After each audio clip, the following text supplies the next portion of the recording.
चीन चाहता क्या है? क्या चीन के सैनिक सिर्फ अरुणाचल प्रदेश के तवांग में भारतीय सेना की ताकत और मुस्तैदी को परखने आए थे, या फिर प्लानिंग कुछ और है?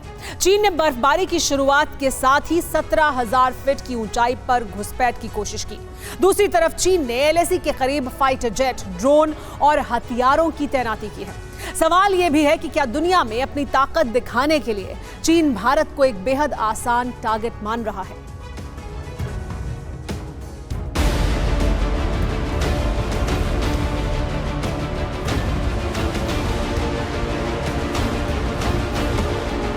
हिंदुस्तान की एक अहम चोटी पर कब्जे की कोशिश और दूसरी तरफ ताइवान की समुद्री और हवाई सीमा में दर्जनों बार घुसपैठ।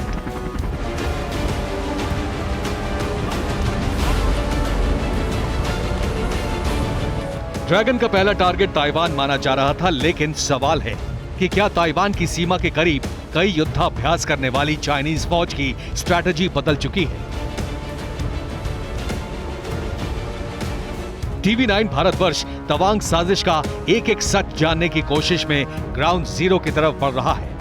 यहाँ से यांगसे बहुत ज्यादा दूर नहीं है। ऊपरी तवांग में यांगसे पड़ता है, जहां पर वो विवाद हुआ था, जहां पर चीन ने भारत में घुसपैठ करने की कोशिश की थी, दुस्साहस किया था और भारत ने उसको मुंहतोड़ जवाब दिया था। और भारत के इस मुंहतोड़ जवाब के बाद चीन का हाल बेहाल है। चीन हर बार की तरह ये जताने की कोशिश कर रहा है कि यांगसे की झड़प दरअसल दोनों सेनाओं की पेट्रोलिंग के दौरान मामूली बहस थी, लेकिन हालात जाहिर कर रहे हैं कि ड्रैगन इस इलाके में मौके की ताक में था। प्लानिंग का पहला फैक्टर नजर आता है यहाँ का तापमान। तवांग में इस वक्त मौजूद है और जैसा कि हम कह रहे हैं कि क्यों चीन ने इस वक्त ये वक्त चुना और क्यों ये किया, इसको दिखाने के लिए मैं आपको तस्वीरें दिखाना चाहता हूं। इस वक्त देखिए कैसे इस वक्त बर्फ पड़ने लग गई है। बर्फ यहां पर पड़ रही है और धीरे धीरे अब ये बर्फ और ज्यादा गहरी होती जाएगी। रास्ते में जहां जहां हम चल रहे हैं, हमें अब पहाड़ों पर बर्फ जमती हुई दिख रही है। उधर भी वहां देखिए रास्ते में हमें उस तरफ भी आगे झरना दिख रहा है जो बर्फ में तब्दील हो गया है। राजू, वो झरना भी दिखाइएगा जूम इन करके। ये कारण है जिस वजह से पीएलए अब भारत की डिफेंस लाइन को न केवल चेक कर रहा है, बल्कि ज्यादा जब बर्फ गिर जाएगी और जब सफेद सफेद चादर में सब कुछ तब्दील हो जाएगा और वो पेट्रोल नहीं कर पाएंगे, उससे पहले कोशिश है कि जल्दी से जल्दी वो वहां कुछ जो उनकी चाल है उसको एग्जीक्यूट करें। TV9 भारतवर्ष की टीम अभी उस संवेदनशील चोटी से कुछ दूर है। तवांग में जम चुके झरने को देखकर आप यहां के तापमान का अंदाजा लगा सकते हैं, लेकिन अहम बात यह है कि तवांग के निचले इलाकों में अगर इतनी ठंड है तो 17,000 फीट ऊंची यांगसे में इस वक्त कितनी बर्फ होगी? शायद चीन की सेना भी इसी बर्फबारी का इंतजार कर रही थी। यांकी पोस्ट पर चीन की हमेशा से बुरी नजर रही है, क्योंकि यांकी पोस्ट ऐसी है जिसके आगे तिब्बत का वो इलाका देखता है जहां पीएलए का मूवमेंट होता है। तो अगर यांकी पोस्ट से पीएलए कुछ ऐसा करना चाहेगी भारत की तरफ, और देखिए अब बर्फबारी और तेज हो रही है जब मैं आपको बता रहा हूं, यांकी पोस्ट से अगर कुछ करना चाहेगी चीन की सेना तो भारत को तुरंत उसकी भनक लग जाएगी, भारत को तुरंत उसकी जानकारी लग जाएगी, उनकी सेना की मूवमेंट का लग जाएगा। अगर वो कोई वहां पर और ज्यादा वहां पर इकट्ठा हो रहे हैं तो पता चल जाएगा, और इसीलिए चीन अक्सर यांकी पोस्ट को अपने कब्जे में करना चाहता है। यांगसे की चोटी कितनी अहम है ये आप समझ चुके होंगे, लेकिन बर्फबारी के बीच एलएसी पर कंफ्यूजन की स्थिति की दलील चीन नहीं दे सकता है, क्योंकि तवांग पर दोनों देशों के बीच तनाव का लंबा इतिहास है और दोनों सेनाओं की पोस्ट बिल्कुल क्लियर पोजीशन पर मौजूद है।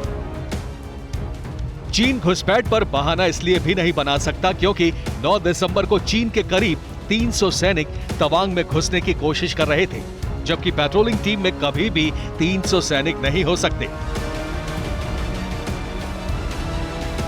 रिपोर्ट्स के मुताबिक चीन ने हाल के दिनों में अरुणाचल प्रदेश में एलएसी से सटे इलाकों में ड्रोन और हेलीकॉप्टरों की तैनाती बढ़ा दी है।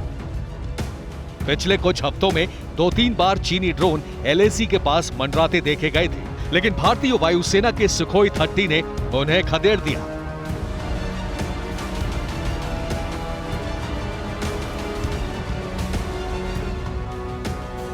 तवांग इलाके में चीन की प्लानिंग कितनी बड़ी है, इसका सबूत अमेरिकी सैटेलाइट से भी मिला है।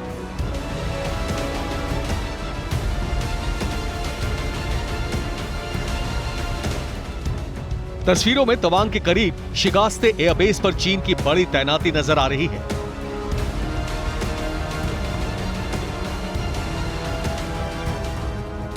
आइए अब आपको इंफॉर्मेशन वॉल के जरिए समझाते हैं कि सैटेलाइट इमेज जिसकी बात हो रही है वो किस तरह की नजर आ रही है। ये देखिए 11 दिसंबर 2022 की ये तस्वीरें हैं। इसमें साफ तौर पर एयरक्राफ्ट यहां पर नजर आ रहे हैं, यानी तैयारियां पुख्ता की गई हैं। रनवे के पास कई ड्रोन नजर आए हैं सैटेलाइट इमेजेस में। फाइटर और AEW&C एयरक्राफ्ट जो हैं वो साफ तौर पर नजर आए हैं। हैंगर्स पर अगर सैटेलाइट इमेज पर आप गौर करेंगे तो हैंगर्स में ड्रोन भी साफ तौर पर यहां नजर आ रहे हैं, जिनको हमने लाल घेरे में कर दिया है ताकि ये तस्वीरें आप समझ पाएं, बखूबी अंदाजा लगा पाएं कि चीन इस वक्त कैसी कैसी तिकड़में कर रहा है। नॉर्थ ईस्ट में वायुसेना की मौजूदगी काफी मजबूत है। असम के तेजपुर और चाबुआ में कई जगहों पर सुखोई 30 की तैनाती है।